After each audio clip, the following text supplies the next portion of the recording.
Inura tinawag na ipokrito ni Pangulong Duterte ang European Union matapos kondenahin ng organisasyon ang umunay extrajudicial killing sa bansa. Darito ang report ni Salima Refran. Tapos yung EU ngayon has the goal to condemn it. As again, I repeat it.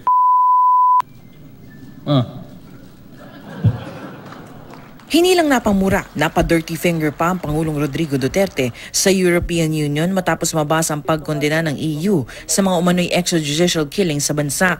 Sinabi ito ni Duterte sa pagtitipon ng mga lokal na opisyal na wala sa ARMM, Visayas at Mindanao na ginanap sa Davao City. Nung nabasa ko yung EU condemnation sa akin, sabihin ko sa kanila, you're doing it in atonement for your sins.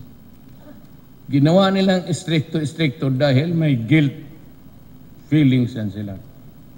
Kako ako dito. Sinong pinatay ko? Assuming it to be true. 1007. Who are they? Criminals? You call that genocide? Ilan ang pinatay nila? Kaipokritohan daw para sabihin ito ng EU sa kanya, lalo't marami silang kasalanan sa nakaraan. Hipokrito ito ng...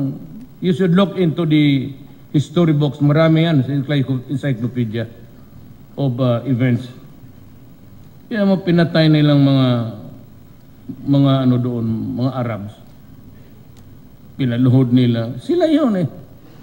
Sino? France, Britain. Banat pa ni Duterte sa EU, hindi naman labag sa batas ang magbanta lalo na sa kriminal. Istorya mo lang yan.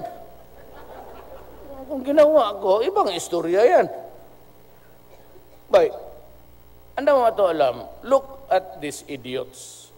They're using a phrase in narrative of my speeches before threatening criminals.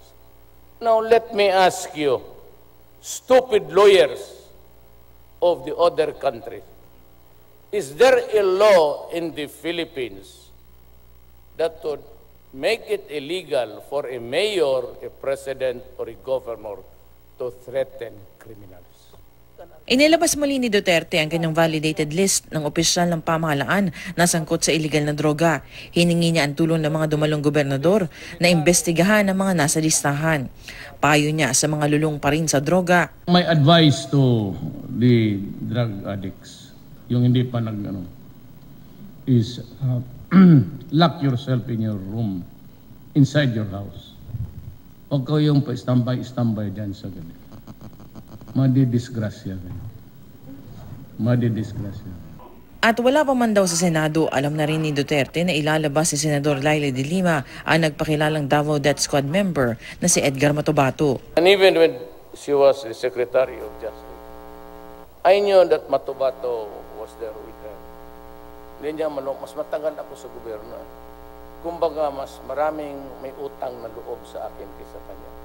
Lalo na sa law enforcement, pati sa military.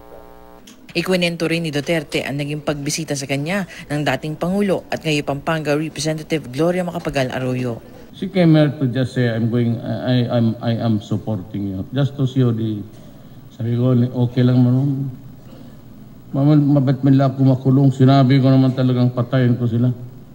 Ito ang unang balita sa Davao City. Salima Refran reporting.